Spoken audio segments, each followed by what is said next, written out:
Testimony continued today in the most notorious criminal trial in Richland County. Dr. John Boyle is accused of killing his wife Maureen and burying her body. The 12-year-old son finally took the stand. Boyle confidently told the jury it was his decision to testify against his father. I heard a scream. I heard a thud. It was about this loud. We, the jury, find the defendant guilty.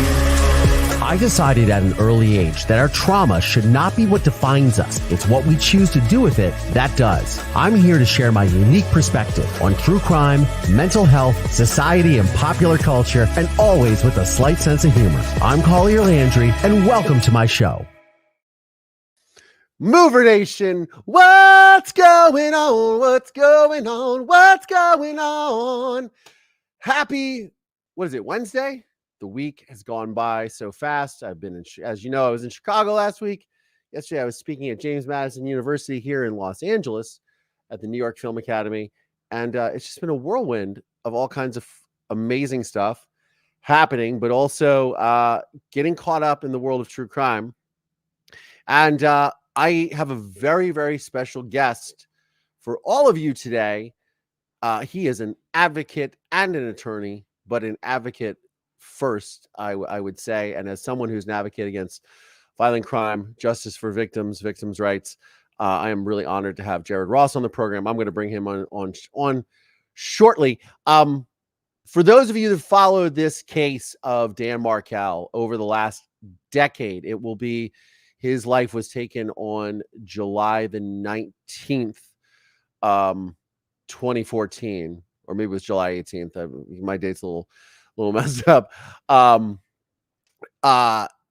It's been a decade, and I've interviewed Ruth Markel. I've spoken to her several times. I've had her on different podcasts that I've hosted as well. And the case of Dan, the family's quest for justice has been something that's been really harrowing, and none of these things can be really wonderful to watch. Oh, it's really nice and wonderful, but it is something that I think a lot of people, myself included, like to see a family get the opportunity to get justice eventually, to have those who should be held accountable, incarcerated. Obviously Charlie Adelson's trial ended, and now he's, I believe, been transferred to a prison in South Dakota. Those who so wantonly took the life of and arranged for the taking of the life of Dan Markel. It's nice to see some people be brought to justice. So to give us a very inside perspective, not only on what he's doing on the advocacy side, but on the flip side, my guest today knew the Adelsons, knew Charlie and Wendi Adelson growing up. So you talk about a cognitive dissonance. Again, this is something that I feel very strongly about because I am both the son of a murderer and his victim. So I understand a lot of what the cognitive dissonance can be in these situations. And I'm just so grateful that Jared Ross is here to share his story, to share the work that he is doing for the Markel family. And I'm very, very grateful to have him here. So without further ado, let me bring my guest today, Jared Ross, Esquire, to the program. Jared, how are you, man? Good. How are you doing? Thanks for having me, Collier. Thank you so much for joining us and for obviously everything that you've been doing for the Markels and for Dan's friends and family and extended family. And those of us who have taken an interest in this case from nearly its inception a decade ago. It's wild. It's a decade ago. And it's still happening. And, I want to hear a lot about what's going on, what you're doing. You've just been appointed to the board of Dan's foundation, and that's incredible. So let's just sort of get into it because you have a very unique perspective on this case, and I'd love to hear where you come from and how you got unraveled in all of this. Yeah, so a little bit of background on me. I live in Tallahassee, Florida, where the unfortunate murder took place.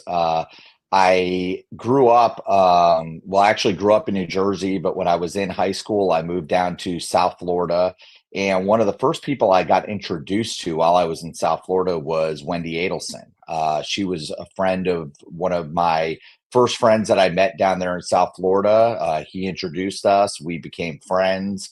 Kind of had like that 1 week, 2 week high school dating kind of a thing there for a little bit. But we kept in touch through high school, and then when I started high school in 1992, I started in 91. When I started in Florida in 1992, I met a classmate of mine, Charlie Adelson. He was in the same grade as me. We weren't friends or anything like that, but knew who each other were. Graduated high school in 1995. I went off, came up here to Tallahassee to FSU, Florida State University. And Charlie went to UCF, University of Central Florida in Orlando. Didn't keep in touch with either of them for a period of time, though through circles of friends, the names Adelson came up quite often. In fact, I became really good friends with a girl who was at the University of Florida who happened to be one of Wendy's best friends.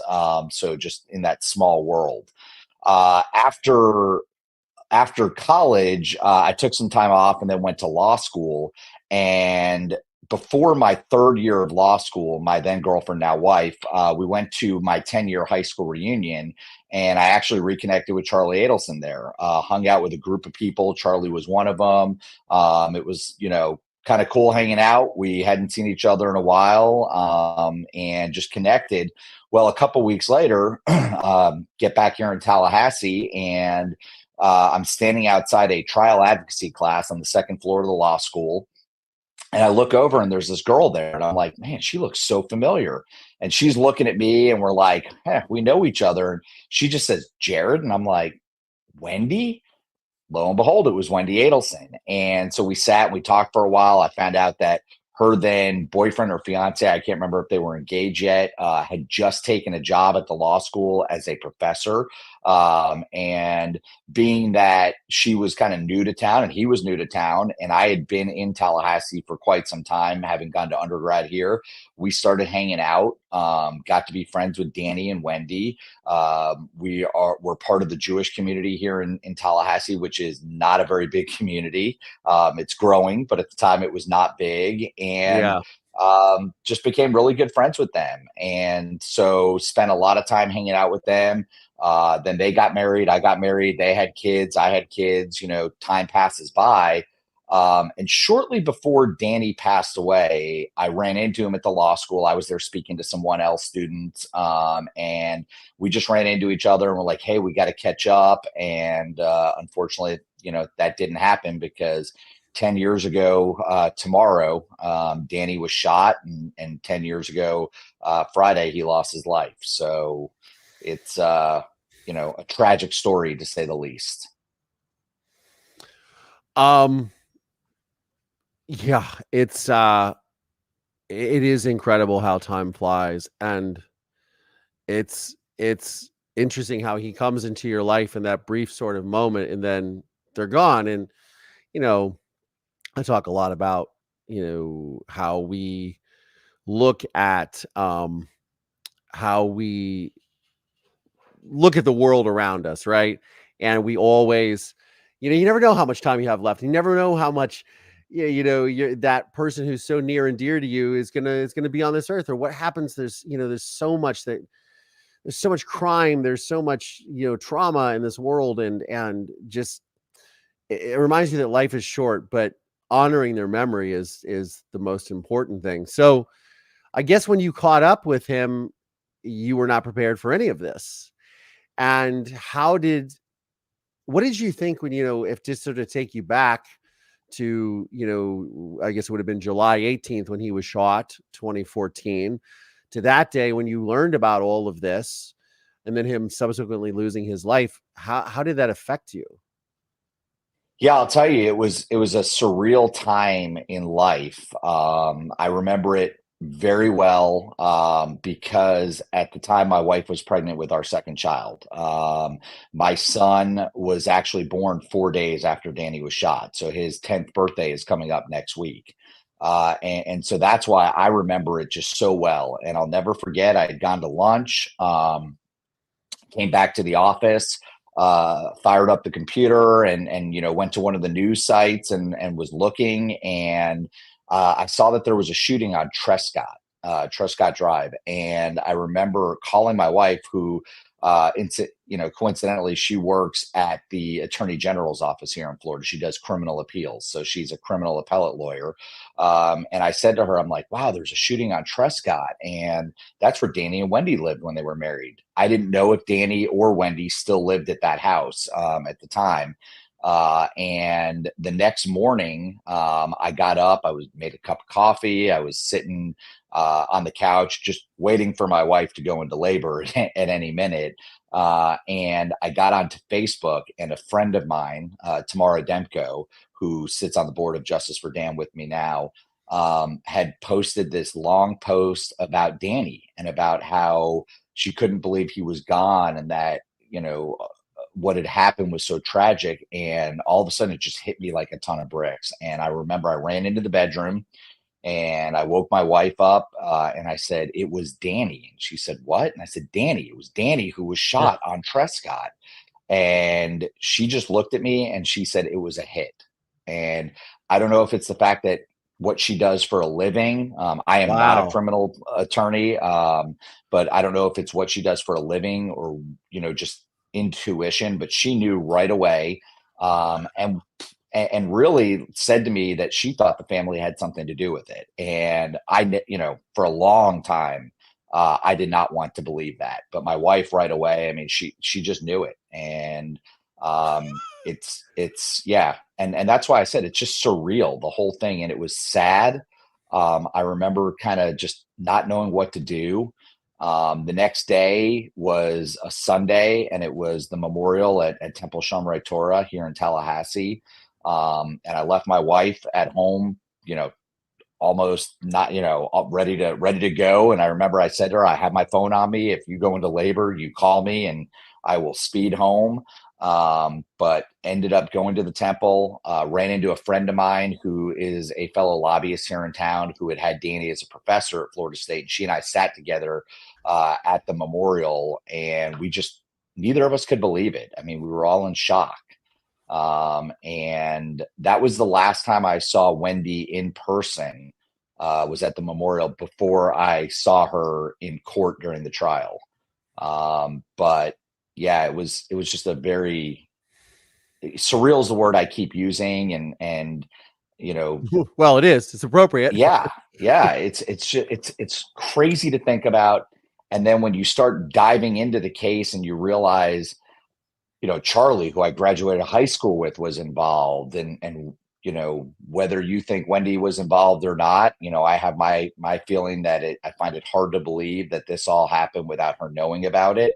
After everything I've learned over the years, just to think that people that I'd been in their homes, I had dined, broken bread with them. I had celebrated, Rosh Hashanah and Yom Kippur with, and breaking the fast on Yom Kippur. It's just, you can't think that someone would do something like that. And then to lose a friend too. And you think, you mentioned that the Jewish community in Tallahassee is so small and tight knit that I can just imagine. It's interesting how your wife says it was a hit instinctively, because that didn't come out for how long? We really didn't know it was 2 years after the murder almost 2 years that the first arrests were made, that Sigfredo Garcia and Luis Rivera were arrested. Katie Magbanua later that year in 2016 as well. And that was when they really started to connect it to the Adelsons. I think we all, by that point, we all kind of knew that it was a murder for hire, that there was, Danny was targeted. We didn't know why for a long time, but we started to all kind of think that there was something going on. But yeah, I mean, it was certainly pretty quickly after that we all started putting the pieces together. But right away, I mean, my wife, she just knew. She's clairvoyant, clearly. Yeah. We should see, there's plenty of detective shows she could probably go on. Well, like I said, what she does for a living, she reads these cases a lot. So that, she doesn't there's not a ton of murder that she deals with in her section of the Attorney General's office, but she does deal with some. But she knows criminal law, and she knows what to look for, and she just knew. I give her all the credit in the world for that. What's starting to connect those dots in the community and with yourself, and sort of your mind going back and saying, I remember this, I remember that. How do you personally reconcile with all of this, having known all of the players involved? And when you started to see, and obviously then Charlie Adelson is arrested, and then he's on trial, and then the dominoes just continue to fall. How personally do you feel fortunate that you didn't have anything to do with them in a lot of ways, or do you feel sorry? I mean, obviously you are all connected by a mutual faith, right? And you celebrate together, as you said, breaking fast on Rosh Hashanah, right? Or Yom Kippur, but yeah, I clearly am not. It's all good. Although I will say, in my defense, my mother used to make hamantaschen, and I still love rugula. So those are staples. They're not good for my diet, but I most certainly love prune paste hamantaschen, like my mom used to make, who was also not Jewish. But hey, my wife is not Jewish, and she makes great matzo ball soup. Perfect. There we go. See, that's going. We can have that too, right? There you go. But no, in all seriousness, so you have this bond, and then are you looking at Charlie in court and just saying, I thought I knew you. How could you do such a thing? Yeah, there have been a lot of talk about Charlie kind of being this wild guy living in South Florida, even before this had happened in 2014 and then 2016, when the pieces started being put together. Our 10-year reunion was in 2005, and even then, he was kind of wild, and Wendy would joke about it too, about his lifestyle and stuff like that. So it's also funny in trial when she's like, I didn't know what kind of car my brother drove. She would make fun of the fact that he drove fancy cars and things like that. So, it's funny when you see the Wendy who gets up there on the stand, and the fact that we all know that she's full of it when she does that. But it's very interesting, and it's very hard to reconcile that people you knew could be involved in something like this. What has helped, and in the opening of your show, you mentioned, talking about mental health and true crime with a bit of humor, is I've got a group of high school friends that we have a Facebook group chat that we talk when the trials are coming up, and there's a lot of humor in that group that we talk, about this stuff, and that's really helped, like having people that are kind of in the same situation. They, and some of them actually knew Wendy and Charlie much longer than I did. They went to elementary school with them. I moved into South Florida when I was in high school. Some of these people went to preschool with them. And so having those folks to kind of talk to, and all of us say, like, none of us would have ever seen this coming. But yeah, it's certainly tough to reconcile the people you knew and the people they became. And I'll say that that's probably why for a long time, I still just had a hard time believing Wendy had anything to do with it. It's, this is someone that I go back and I'm somewhat of an email hoarder. I don't delete emails from people just because you just never know what you need to find. Yeah. And so I went back and I just, put in Wendi Adelson in my Gmail, and I've got just like tons of emails from when we were in law school or looking for jobs, or, just the holidays are coming up, parties, things like that. And it's like, how could someone that you would, because this was before texting was really, popular back in like 06, 07. How could someone that, you would have these conversations with and, go and have dinner or drinks with, how could they be involved in something like this? And that's why I, for a long time, was trying to give the benefit of the doubt. But the more and more you learn and the more and more you find out, it becomes very difficult. And I will say, my view of that has shifted very, very much so over the last several years. Yeah, it's it's interesting. I think I'm probably out of my class the one that's been through the most by far and away the most shit. But I just, even when I get messages from friends from high school, like, oh, so and so passed away from an overdose or from some sort of act of violence, and I'm like, oh man, it just brings it so far home. I can't imagine knowing that they're all involved in this just crazy, what seems like obviously straight out of a Hollywood script, maybe an Elmore Leonard novel. It's just very hard to sort of comprehend. But you mentioned Charlie and his sort of I for lack of a better word, playboy. I mean, he sounds kind of schmucky to me. No offense. Yeah. I don't mean Yeah. No, but I think absolutely. because he's a convicted murderer, we can call him a schmuck at the very least. We've all called him a lot worse. Yeah, exactly. I feel confident in my choice of nomenclature there. But my he drives the fancy cars. He drives the he has this lifestyle. I mean, I think he was dating this Catherine McBenoit. Obviously, I'm sure there was a lot of substance abuse that was going on. And I feel like the overarching theme of all of this is entitlement. Yeah. It felt very entitled. And I grew up with a lot of entitled people. I've seen them. I still know a lot of entitled people. I do work in Hollywood, after all. But I wonder, was there this sort of cavalier, devil may care attitude even back then that was like, oh yeah, this guy's he's either going to take over the family business or he's getting up in prison? Because I think we all know those people, right? Yeah. In high school, I didn't, like I said, we were classmates, but I didn't know him all that well. But you could definitely get that sense at that 10-year reunion. Like he was just, life, wanted to be the life of the party. And then as you hear more about him living in Miami and having a Lamborghini with the license plate Maestro. No. Oh yeah. Yeah. True story. So you want to talk about entitlement. I mean, here's a guy who was a dentist, a periodontist living in South Florida, driving a Lamborghini with a license plate that said Maestro. That tells you, that screams schmuck. And overcompensation. Yeah. Yeah, for sure.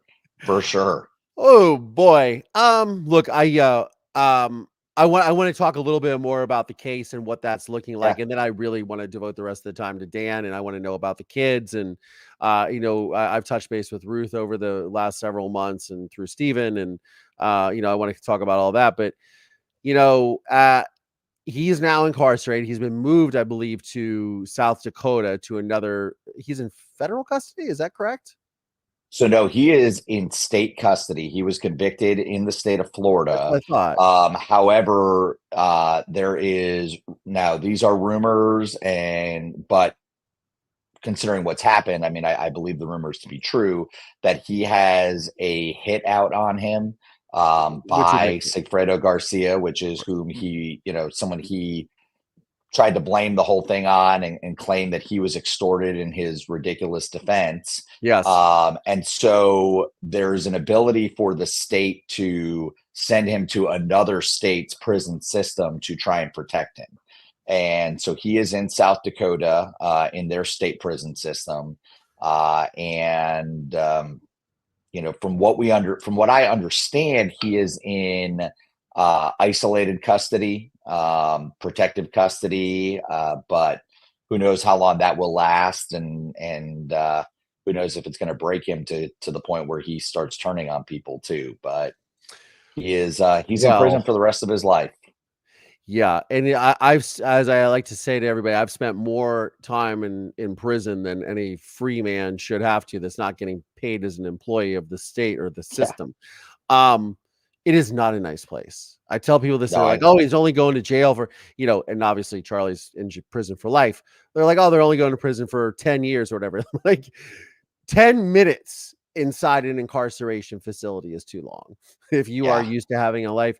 And I remember when the trial was going on, I remember reading obviously more about it. I thought to myself, what an effing dumbass. Yeah. Because again, I know a lot about this because of my father being incarcerated, the way the gang system works inside, the way your affiliation needs to go. He is of a faith that is not accepted by many in the incarceration system.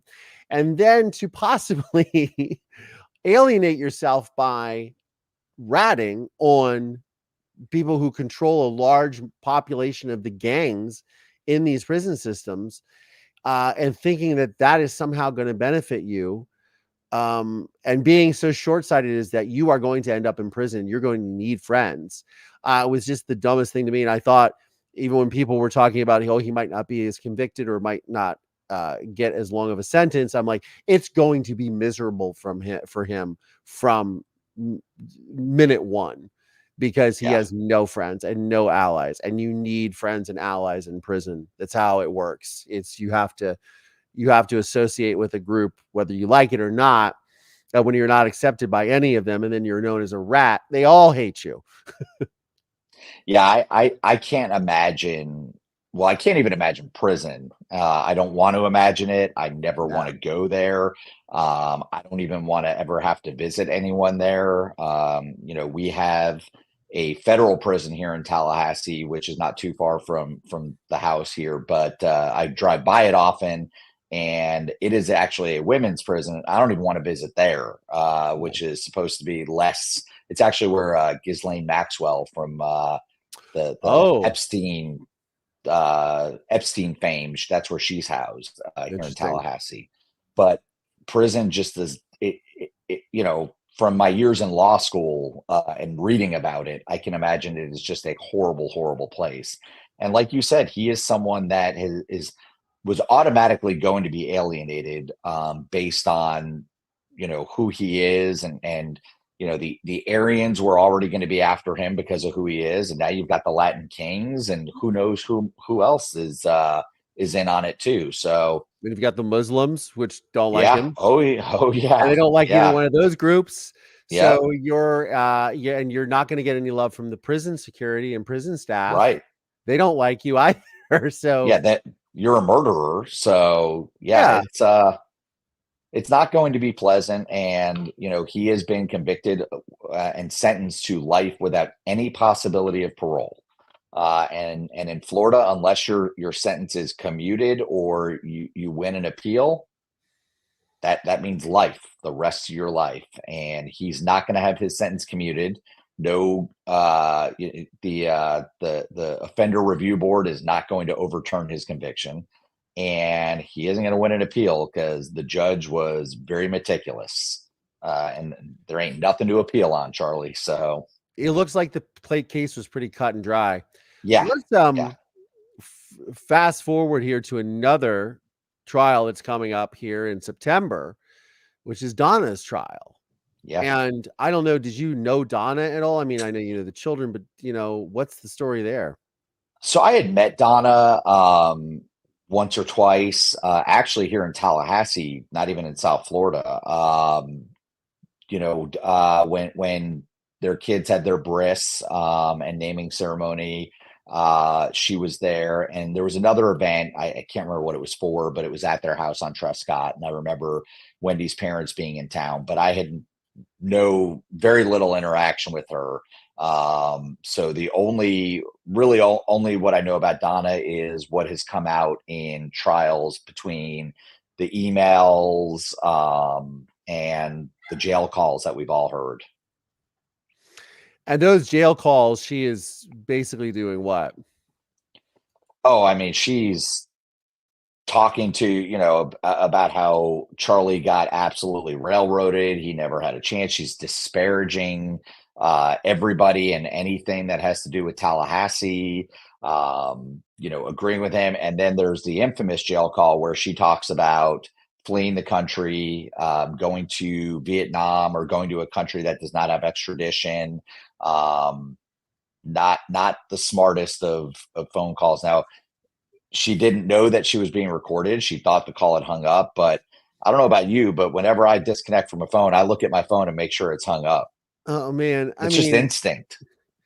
it's very staggering to me. All these cases you look at over the last year, Murdaugh, Karen Reed, most recently, but this case, obviously, the phone, like the cell phone, the text messages, and people just think, oh, I delete this, or I delete my search history, or I do this. It didn't happen. Oh, I didn't say anything. I mean, have you watched Goodfellas? Like he says, stay off the phone. Stay off the effing phone. Every show you watch, they tell you, don't, especially when you're calling someone in a jail. Yes. There is no expectation. The only time you have expectation of privacy when you're in a jail is when you're talking to your attorney. That is it. Otherwise, and even then, it better be, things that are covered under attorney-client privilege. Yeah. Just what a bunch of bumbling idiots. Yeah. But they all thought they were smarter than everybody else.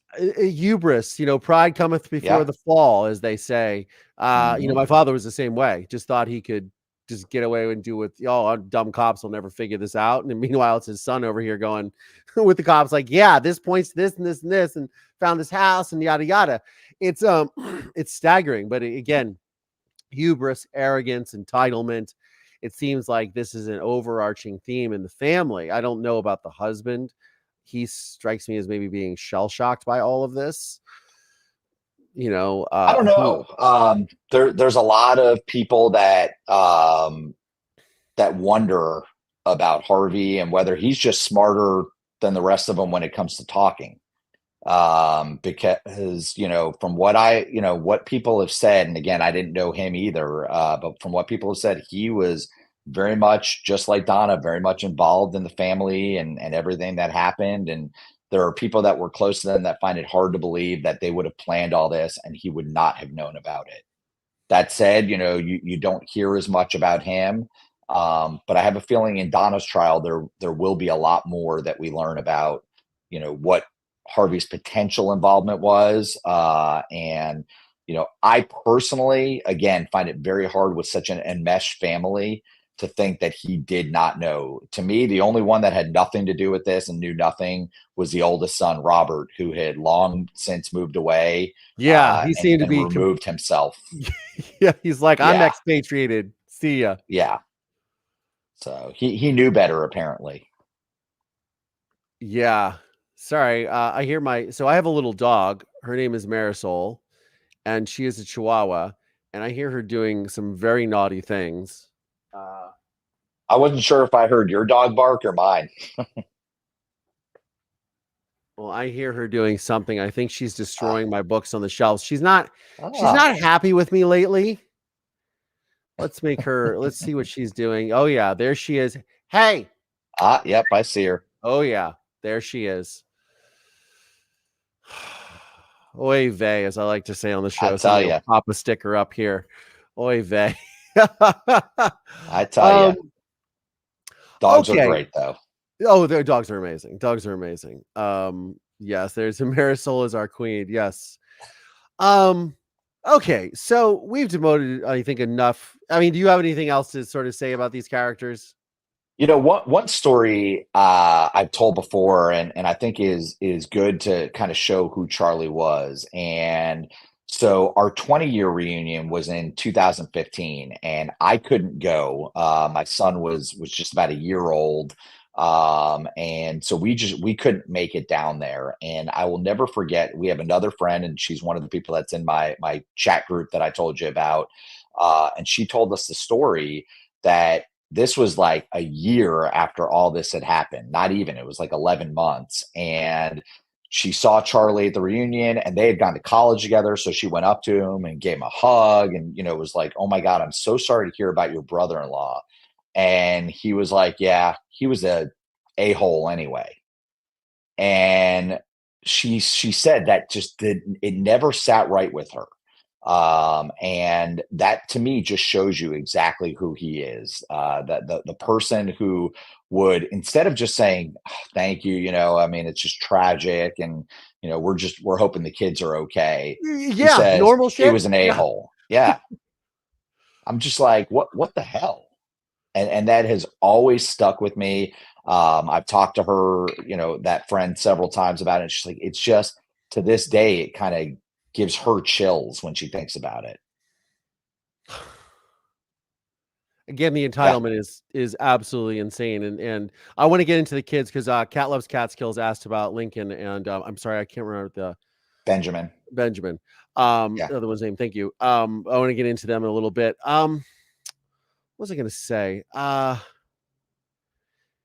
The oh man, I lost my train of thought on that. Because Charlie Adelson. Sorry, I lost my. I had No, it's this all great good. thought you were saying, but then I kind of drifted to like, oh, they really? I can't believe he really says something like that. Yeah. Instead of, you would just think he'd just be smarter, but that's the thing. Criminals are dumb. Yeah. People like this are dumb. They think that they're above the law, and they let it be known. Yeah. And no matter how, smart you are, as far as, him being a periodontist, that doesn't mean that, he's smarter than law enforcement and smart enough to get away with this. I mean, people don't get away with murder. It's very rare. When they caught Sigfredo and the other gentleman, did the community as a whole sort of think that, okay, it's probably they got the right guys? Because I believe they had video of them renting the Prius and driving up the turnpike and all of this stuff, taking tolls. And, I mean, I went, I lived in Florida for a little bit. And that's a long drive from Miami to Tallahassee. It is. It's at least 7 hours, depending, and that's with very little traffic. It usually takes a little longer. And it's not a good drive either. You got to go all the way down I-10 to Yeah. I-75 to the turnpike, and it's a long, boring, monotonous drive. And when the video came out, they had the video of the Prius pulling into the parking lot of the gym that Dan worked out at, and then pulling out of the gym at the same time Dan did, and then following Dan from bus camera footage, and then leaving the opposite direction from where Dan lived, where Danny lived, also from bus camera footage. And then they had the ATM footage. They used the sun pass. I mean, this was some really intelligent police work. And when they first announced the arrests, I think everybody knew that those were the criminals that were hired to do the hit. But I think at that point, everyone was like, okay, where's the connection to the family? Because, there's something missing here. Two guys from Miami don't just drive up to Tallahassee to murder a prominent law professor that they had no connection to. And so we were kind of waiting for that next shoe to drop. And then it did later that year when they got Catherine Magbanua and they started talking about how Katie was Charlie's ex-girlfriend. And then, it all started to come together. What do you think the motive was? Because it doesn't seem to, I mean, there no motive justifies this anyways, but it just seems beyond senseless. No Yeah. reason. A lot of it, everyone that now knows Wendi did not like being in Tallahassee. She wanted to be in South Florida, closer to her folks, closer to her family.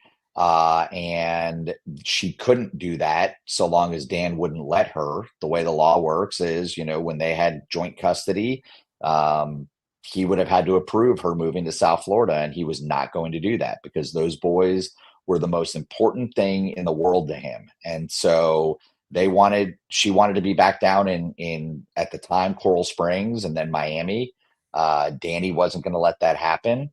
The family did not like Danny to begin with. They thought he was arrogant. They thought he was a religious zealot. They wanted Wendi out of Tallahassee, and they got their wish. She left Tallahassee. But the ironic thing, and people say this all the time, is now Donna's here in Tallahassee and has been for, for quite some time. And she'll be here until at least sometime in October or November after she's convicted. Just, yeah, just terrible. Just, it's a tragedy. It is a tragic story. It didn't have to go this way. They were already divorced. Because it never ends well. It never ends well for someone. No, nobody. That's my biggest thing when I talk about the impacts of violent crime. It never ends well for anyone. It doesn't matter. Nobody gets away with it. You're not getting away with shit these days. Yeah. You're just not. It's they got the phones. You leave too many fingerprints. And I don't mean, literal fingerprints, but like digital fingerprints, for better or worse, everything we are doing these days is tracked. And, and a lot of times, it's to someone's detriment. And a lot of times it ends up behooving a prosecutor and behooving a family to pursue justice. And so we've devoted enough time to those knuckleheads, the Adelsons. Tell me about Danny, or I say Dan, but everybody refers to him as Danny. It was he was. I think we got Dan. That's all right. He was Dan professionally to a lot of people. We knew him as Danny. I tend to always call him Danny just because that's what I knew him as.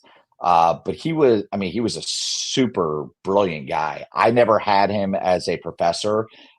He came to Florida State my last year of law school. So I had already had criminal law and the classes that he would have taught.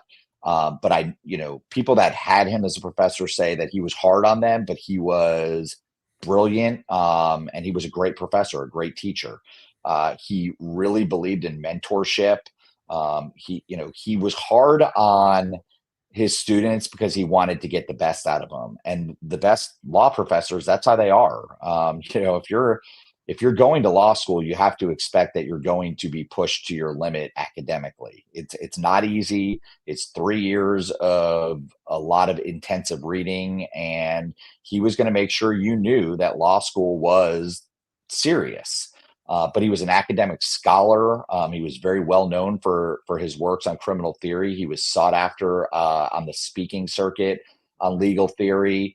But most of all, he was devoted to being a father. In fact, the other day, someone asked me, about what I remembered most about him. And it was just all of his Facebook posts about his kids. Everything. And I went back and looked the other day because I still, we're still connected on Facebook. It's more of a memorial page now. But you can go there and I still can read through all the talks about going swimming with his bears and,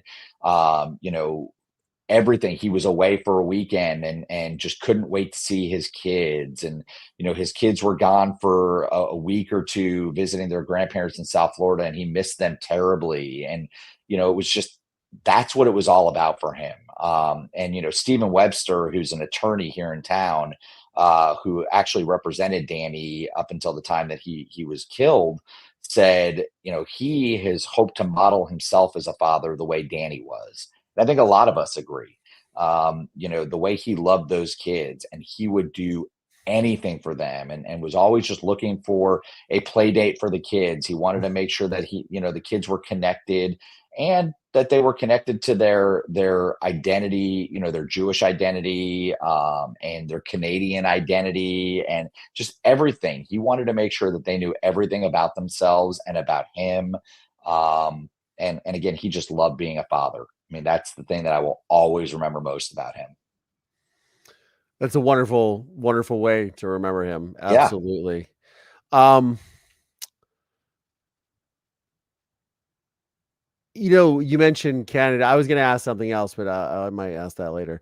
You mentioned Canada, and obviously, he was from Toronto, great city. Tina Luffman is one of our channel subscribers and members here, is from Toronto. We have many Canadians: Court McNeil, Tina Luffman, several other Canadians. But Toronto is actually one of my favorite cities. I love it. Toronto's a cool I haven't city, been there in man. a long time, but it's a great city. It's a cool. I went on the glass floor in the CN Tower and looked down. Yeah. Which is a little daunting. But how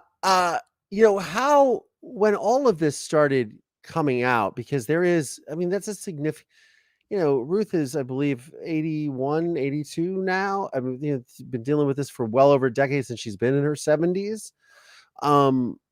She, how were you guys able to support the family with information, with were they coming down? Were they staying with you? Were they staying with friends? Did you start a community up to like accommodate them, to just sort of like, how did that work? How did you guys all collaborate to get them the information so they didn't feel, like they were in another country, as they literally were? Yeah, I've only just recently really connected with Ruth. The first time I ever talked to her and Phil and Shelley, I saw them. It was at the retrial for Katie Magbanua, and my friend Ashley and I had gone to sit in on the trial for a little bit, and we saw the Markels walking. They were walking to the elevator at the same time we were, and we all happened to get in the elevator together, and we made sure to introduce ourselves and let them know, that I was a friend of Danny's and Ashley was a former student of his, and just let them know, we're here if they ever need anything. And then a friend of mine, Karen Cyphers, who is one of the co-directors and really a force within Justice for Dan, the grassroots movement, connected Ruth and I, and she and I have emailed back and forth, and we do plan to get together in September when she's here. But as much as we can be a resource for Ruth, she's been a resource for us. I mean, she's a remarkable person. You've interviewed her. I know a lot of people have seen her on podcasts and read her book. And the way she has handled this, I don't think I could have handled it the way she has. She has truly an inspiration. And it's, you look at the dichotomy here between, and again, I don't want to just keep bringing up the whole religion thing, but you've got Donna, who is your overbearing Jewish mother. And then you have Ruth, who is like your overloving Jewish mother. And I'm like, I thank God my mom is more like Ruth than she is like Donna. So it's even though my mom is also from Brooklyn, like Donna, and she may have a similar accent, but she's nothing like her.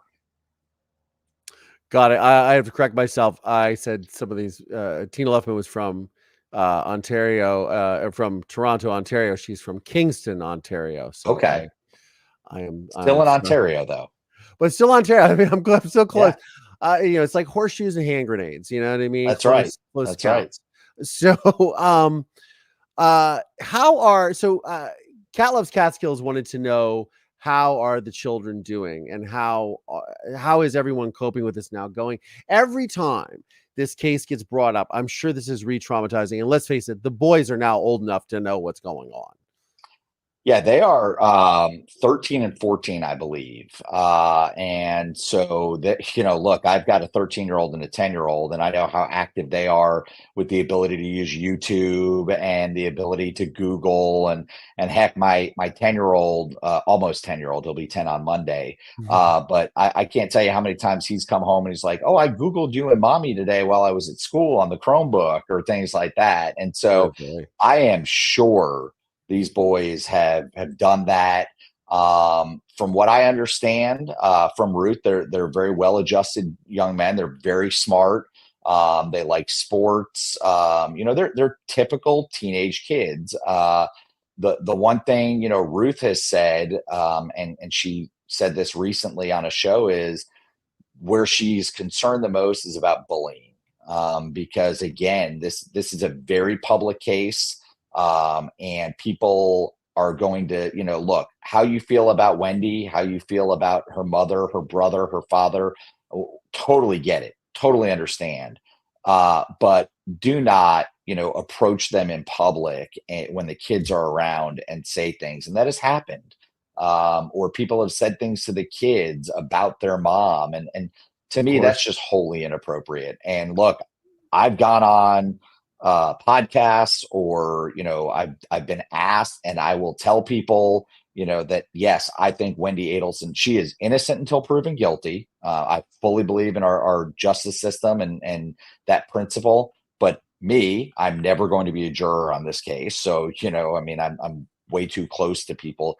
In my opinion, I believe she had something to do with it, but I would never say that in public to her or the kids. I'm not, that's just not something I would do. And I think that is the thing that worries Ruth the most, that when it comes to the kids. But overall, from what I understand, they're just good kids who are living their lives to the best they can.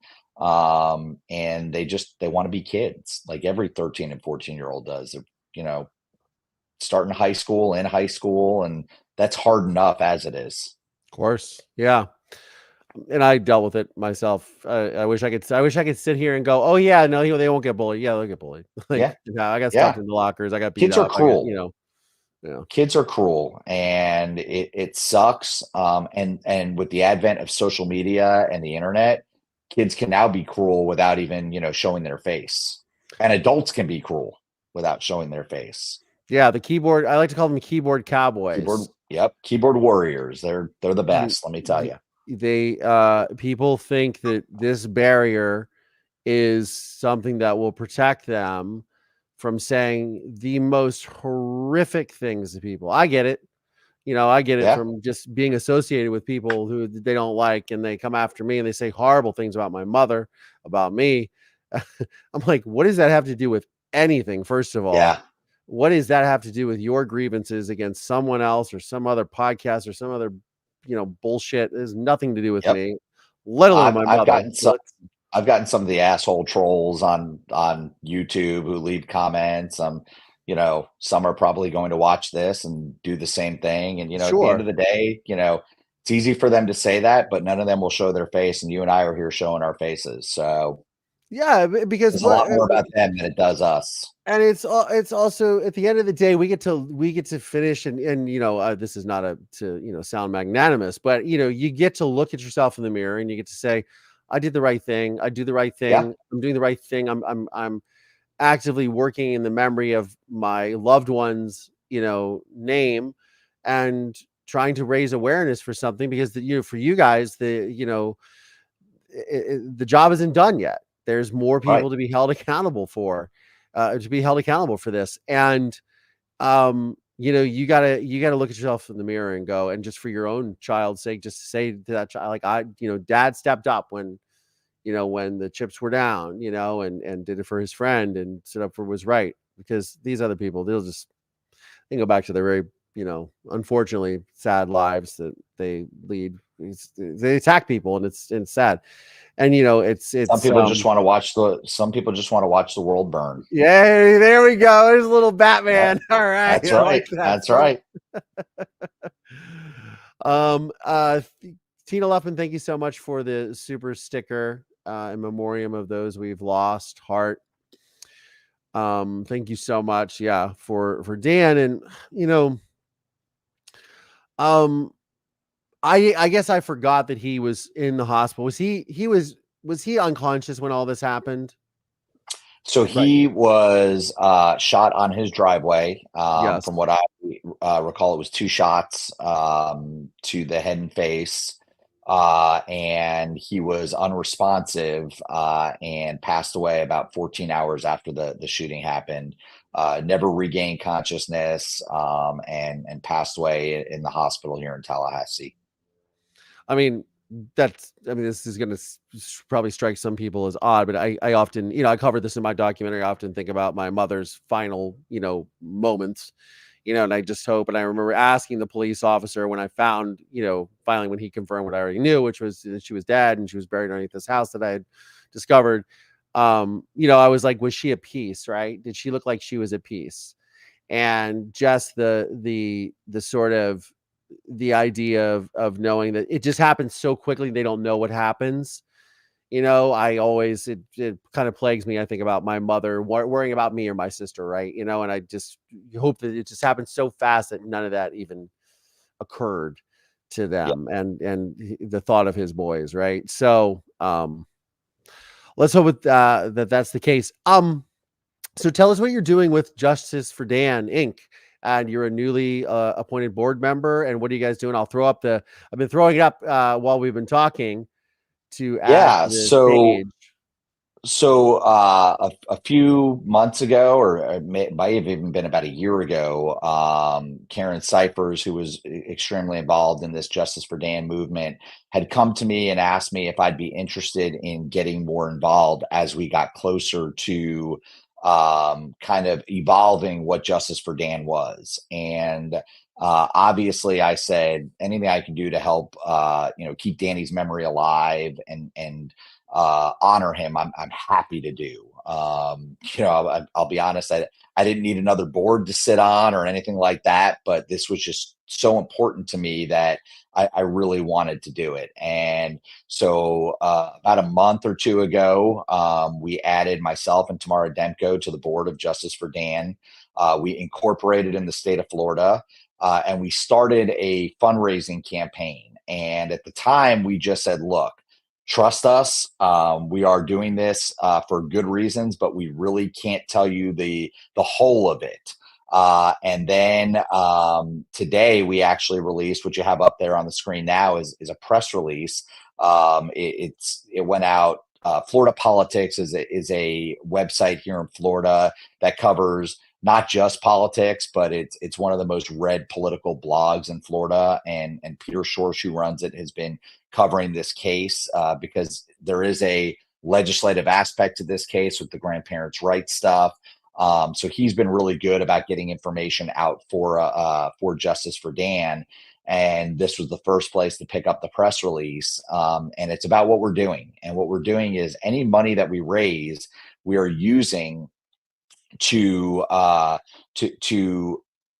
offer a modest stipend for what we're calling a best paper. And what we're asking is for law students and budding legal scholars, whether they be postdoc folks or they be whether they be postdoc folks or they be just budding legal scholars, and again students, that they pick one of three topics that are listed in there. One of criminal theory, just different concepts related to criminal theory. And we will have a selection committee made up of legal scholars, of law professors, deans, people that know this stuff backward and forward, and they will select some of the best papers, and we will be giving an award for those best papers. But really what this is about is again, building upon research that Danny had done in criminal law, building upon one of the things that he loved, which is mentorship. That's going to be a big part of this, is mentorship, making sure that folks know, how important mentorship was to Danny, but how important it is to everybody, that you have mentors that help guide you through your career. And so that's what we're doing. Again, the money will be used for those purposes. Our hope is, that these papers will eventually be published, that they'll be presented, and that this becomes an annual thing, not just a one-time thing.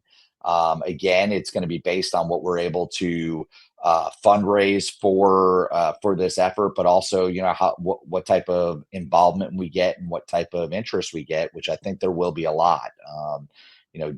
People in this legal community knew Danny very well, not just here in Tallahassee, which, small town USA, but all over the country and all over the world. He was well known as a legal scholar. So I do think this is going to be really exciting. I know we are really pumped about what we're doing. Jason Solomon, who is a legal scholar and was friends with Dan, and actually started Justice for Dan as a Facebook page. He's very excited about this too. He's on board and really helped shape a lot of what we're doing here. So this is going to be a good time, and we're really excited about what we're doing. Well, I'm excited for you guys, and to just to carry on the memory of Dan Markel. Jared, any other thoughts or any other things you'd like to share with my audience? Yeah, the thing, again, and I say this every time is we did it too. We talked a lot about the Adelsons in the beginning of this, and that's because that's where a lot of the interest comes is when there's a Sure. trial or an arrest, and that's important. We want to follow that, and we want to see those that were responsible convicted. But really, what this is always all about is Danny Markel and his family and his boys, and making sure that whatever we do, keep that at the forefront. And on Friday, this Friday will be July 19th, which is the anniversary of Danny's death on the Roman calendar, our calendar. And then a week later on July 26th will actually be the Hebrew date that Danny passed away on. The Hebrew calendar is different than the Roman calendar. But if you're so inclined, light a candle, whether it be a yahrzeit candle, which you can, find at your local grocery store or Target or wherever, or just any candle. That's what we do in the Jewish religion to memorialize folks that have passed. So whether you do it this Friday or the following Friday, just think about Danny. For those of you that have been super interested in this case, just continue to do that. And hopefully we will continue to see justice brought for our friend Danny Markel. It's wonderful, and it's wonderful to pay tribute to him. So there you go, guys. You've been following this and you've been getting your true crime fix, but also remember that there is a very human side to all this. And as I always tell my audience, we all, everybody gets to observe and talk about and discuss and be on these programs and listen to people and podcasters and creators, but everyone gets to walk away from this and go back to their lives. And there are those that are not that fortunate. And we always have to keep that perspective in mind. So, Jared Ross, where can my audience find you? Yeah, I'm on Facebook and Instagram, and Twitter or X, whatever you want to call it. FSUNOLE 21 is my X and Instagram handles. I am if you couldn't tell from the FSU stuff over my shoulder that way. In my office at work, I have a lot of FSU stuff too. I'm a 2-time graduate of FSU. So, I'm a diehard Knoll fan. So that's where the FSU Knoll 21 comes from. Nice. 21 being how old I was when I made that AOL Instant Messenger name, and it's just carried with me. Yeah. Blast from the past, huh? But yeah, so you can find me there. I don't tend to tweet a lot about this stuff. It's mostly, it's a lot about sports and, things like that. But I'm always happy to connect with people. And if you have any questions, I'll check the comments, as they come. Just, nothing I'm doing is a scam. I get that sometimes on those trolls that, this Justice for Dan is not a scam. We are trying to help my friend's memory and build upon his legacy. So I'll just throw that out there. But Collier, I really appreciate you having me on and taking an interest in this case. And I'm glad Steve connected us, and, happy to come back anytime when there's, other stuff that's going on in this case. I, appreciate it. Yeah, I mean, we could maybe at some point debate the finer points of SEC football, right? My wife's because I'm learning a lot about this. Yeah, it's a cult. It's a cult. I spoke yesterday at James Madison University here in LA. There was a summer program that's coming over. They're based in Harrisburg, Pennsylvania, but they were here at the New York Film Academy, which there's one in Hollywood, obviously. And I was telling them, because I have a new podcast that I've been working on called Mad Rush with Trisha Addix, and she is a diehard Georgia Bulldog fan. I had to ask her the other day, so we don't say anything about the Bulldogs, right? She's like, yeah, not if you're smart. So I'm learning a lot about the Southeast Conference, but one of the heads of the program that was here from Harrisburg went to Ohio State, and he had an Ohio State tattoo, and I am from Ohio, and I am not a massive Buckeyes fan, but I'm aware of there's a rivalry between Michigan and Ohio State, and it's been a very big deal. And I've been on campus when cars have been overturned and burned and riots have ensued because of losses. And I said to him, I said, I understand the fanaticism in the Big Ten, grew up with that. But this SEC thing is next level. It's a whole different thing that I just don't even want to touch. It is it is crazy. We happen to unfortunately be in the ACC right now. Oh, that's right. Sorry. Yeah, which is in my mind the all crappy conference. But it is SEC football and even now basketball and to some extent baseball. It's they're passionate. That's one word you could use for it. But yeah, it's I will just say college football in general in the South is very, very intense. I was lucky enough to go to my undergrad at Florida State when we were in the height of the dynasty years, as we call it. I ended up at Florida State for 4.5 years as an undergrad. And in those 5 football seasons I was here, we lost a total of 6 games. So yeah, it was a lot of fun, and going to college in those times was a blast. So, we're back on the upswing here in Tallahassee, and hopefully it leads us to even greener pastures going forward. Yes, your lips to God's ears. Jared Ross, thank you so much for joining the program. I greatly appreciate it. I will have links to all of your stuff there. It's already in the show notes and description of today's episode, but I'll put your Twitter handle or your X handle, whatever we call it these days, and all your other stuff. It's always going to be Twitter to me. Me too. And you're so good when I ask you something, you get back to me in text within like 10 seconds. So you're good. So you'll text me all over that stuff, and I'll add it to the show notes. Jared, thank you so much for your time. Thank you for all the work that you're doing. And I know I appreciate you, as does Mover Nation. And we're grateful that you came on, and we'll have you back for sure. Awesome. Thanks, Collier. Appreciate y'all. Thank you so much.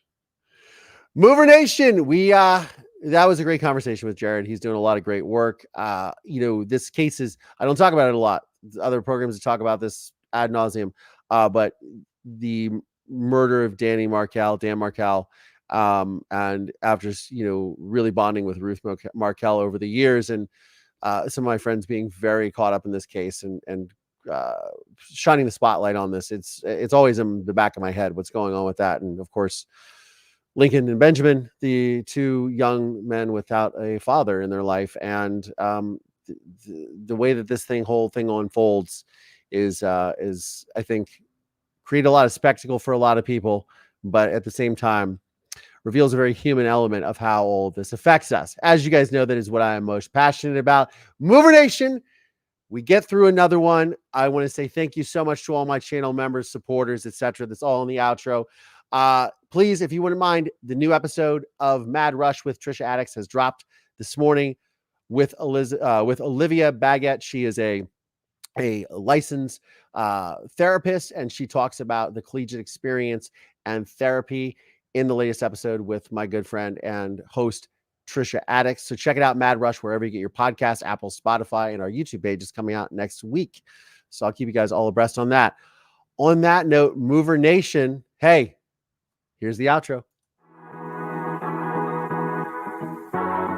Mover Nation, thank you so much for watching. Thank you so much to all my channel members and Patreon supporters. And for more exclusive content, behind the scenes videos, monthly VIP meet and greets, and watch parties, please consider supporting me on Patreon or by becoming a YouTube channel member.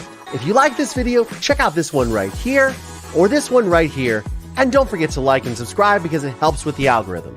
On that note, I'm Collier Landry. I'll see you on the next one.